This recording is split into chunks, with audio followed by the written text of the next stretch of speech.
Good morning friends. Last લેક્ચરમાં આપણે દોસ્તો ઇલાસ્ટિક કોન્સ્ટન્ટ ટોપિક ભણ્યા હતા, જેની અંદર આપણે modulus of elasticity, bulk modulus,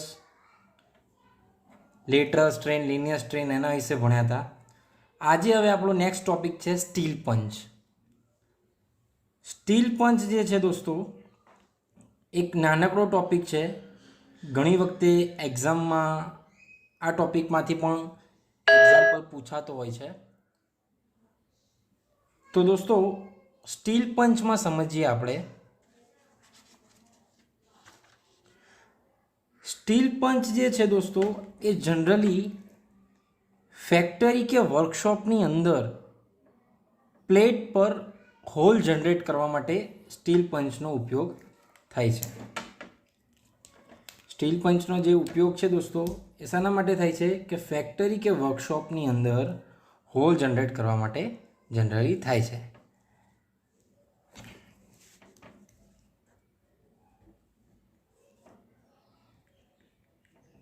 The steel punch is used to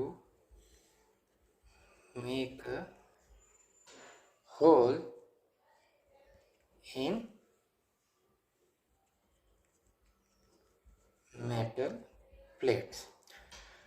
તો દોસ્તો ફેક્ટરી કે વર્કશોપની અંદર કોઈ મેટલ પ્લેટ પર હોલ જનરેટ કરવા માટે આપણે સ્ટીલ પંચનો યુઝ કરીએ છીએ.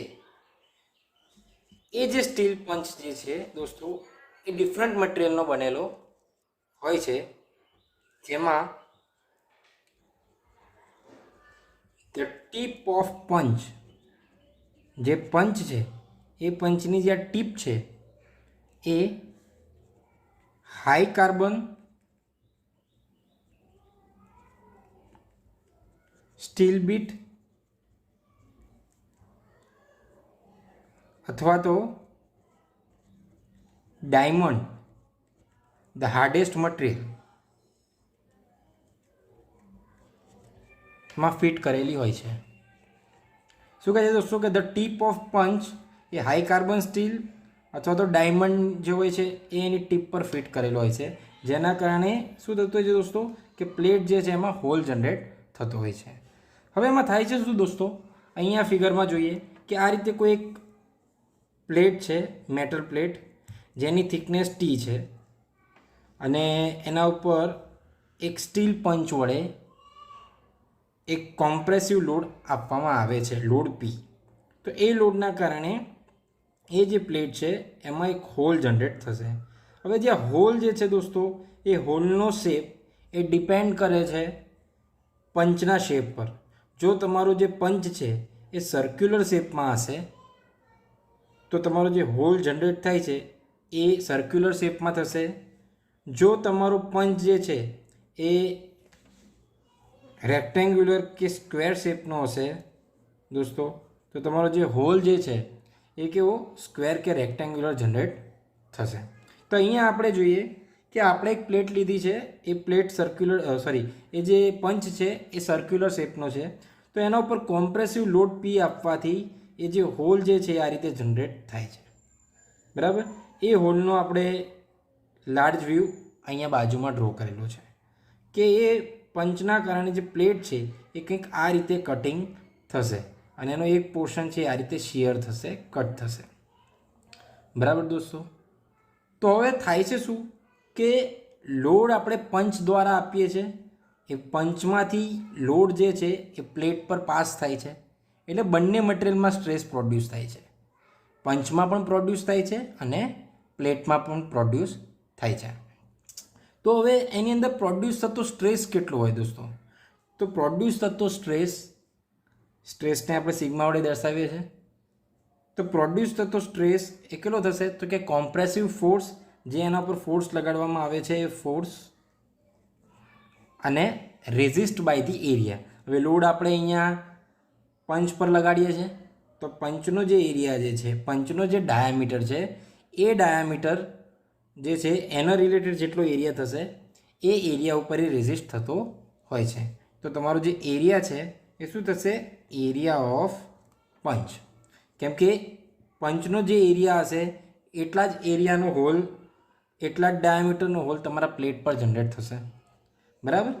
એટલે પ્રોડ્યુસ થતો stress in punch is equal to force upon area. હવે એ જે એરિયા છે કેટલો થાય દોસ્તો? તો કે સપોઝ પંચ જે છે એ તમારો કેવો હતો? સર્ક્યુલર શેપમાં હતો. તો એનો જે એરિયા છે એ થશે π/4 d². બરાબર? તો અહીંયા જે સ્મોલ ડી છે એને આપણે શું કહી દઈશું? સ્મોલ ડીને આપણે શું કહી દઈશું? ડાયા ઓફ હોલ અથવા તો ડાયા ઓફ પંચ. કેમ કે બંને કેવું રહેશે દોસ્તો? સેમ રહેશે. ડાયા ઓફ હોલ. ઓકે, એના ઉપર એક્ટ થતો લોડ જે છે P, કોમ્પ્રેસિવ લોડ. ઓકે દોસ્તો, હવે એ લોડના કારણે એ જે પ્લેટ છે એ પ્લેટમાં હોલ જનરેટ થયો, એના ઉપર શિયર લાગ્યું, કટ થવું. બરાબર? ટુ કટ એટલે શિયર. તો એ લોડના કારણે પ્લેટ જે છે એમાં હોલ જનરેટ થયો, એટલે કે એટલો પોર્શન કટ થયો જે અહીંયા આપણે દર્શાવેલો છે લાર્જ સ્કેલમાં. તો એના ઉપર શિયર ફોર્સ લાગ્યો. તો શિયર ફોર્સની વેલ્યુ કેટલી હોય? એ શિયર સ્ટ્રેસ ડેવલપ થાય શિયર ફોર્સના કારણે. તો શિયર સ્ટ્રેસ કેટલો હોય? તો શિયર સ્ટ્રેસને આપણે દર્શાવીએ છીએ બાય ટાઉ વડે. તો shear stress tau is equal two શું થશે દોસ્તો? Shear force divide shear area. Area જ આવશે દોસ્તો, પણ કેવું આવશે? Shear area. હવે એમાં ડિફરન્સ શું છે? જો આપણે જે ફોર્સ લગાવ્યો હતો પંચ પર, એ પંચ પર આવેલો ફોર્સ અને એના કારણે જે પ્લેટ કટ થઈ જાય એના પરથી લોડ ટ્રાન્સમિટ થાય તો સેમ જ થવાનો છે. એટલે જે શિયર ફોર્સ છે એ પણ કેવો થશે? સેમ થશે. એટલે કે શિયર ફોર્સને આપણે F વડે દર્શાવીએ અને અહીંયા શિયરિંગ એરિયા. તો જે F છે એ ઇઝ ઇક્વલ ટુ P થશે. કેમ કે આપણો જે એક્સટર્નલ લોડ છે એના બરાબર જ શિયર ફોર્સ થશે. હવે શિયર એરિયા કેટલો થાય? તો શિયર એરિયા, જો તમારો સેક્શન સર્ક્યુલર શેપનો હોય, એટલે કે પંચ તમારો સર્ક્યુલર શેપનો હોય અને એના દ્વારા જે હોલ જનરેટ થાય છે સર્ક્યુલર શેપમાં થાય, તો એનો જે શિયરિંગ એરિયા છે એ થશે દોસ્તો π/dt. ઓકે, એનો જે શિયરિંગ એરિયા છે એ દોસ્તો કેટલો થશે? π/dt. જ્યાં ટી જે છે દોસ્તો એ થશે તમારી થિકનેસ ઓફ પ્લેટ. કેમ કે જે હોલ જનરેટ થયો છે, જેટલો પોર્શન કટ થયો છે એ કેટલો થયો હશે દોસ્તો? કે આ જે પ્લેટની થિકનેસ હતી એટલો એરિયા એ કટ થયો હશે. બરાબર? તો થિકનેસ ઓફ પ્લેટ, તો shearing area is equal two π/dt. જે સર્કમફરન્સીસ ઓફ સર્ક્યુલર શેપ, જે સર્ક્યુલર શેપ છે એની છે સર્કમફરન્સીસ થાય છે. બરાબર? એ ઇન્ટુ જે થિકનેસ હતી એની પ્લેટની, એનો મલ્ટિપ્લિકેશન, તો એટલો એરિયા જે છે એ તમારો શિયર એરિયા થાય. તો shear area AS is equal two π/dt. જો સપોઝ તમારો સેક્શન, આ જે હોલ જે છે એ તમારો સ્ક્વેર જનરેટ થતો હોય દોસ્તો, કેમ કે પંચ તમારો જો સ્ક્વેર હોય અને જો સ્ક્વેર જનરેટ થતો હોય તો આ રીતે તમારો શિયર ફોર્સના કારણે પોર્શન તમારો કટ થાય. તો એના માટે દોસ્તો જે એરિયા થાય એ કેટલો થશે? તો એક પર્ટિક્યુલર રેક્ટેન્ગ્યુલર જેટલો એરિયા થાય.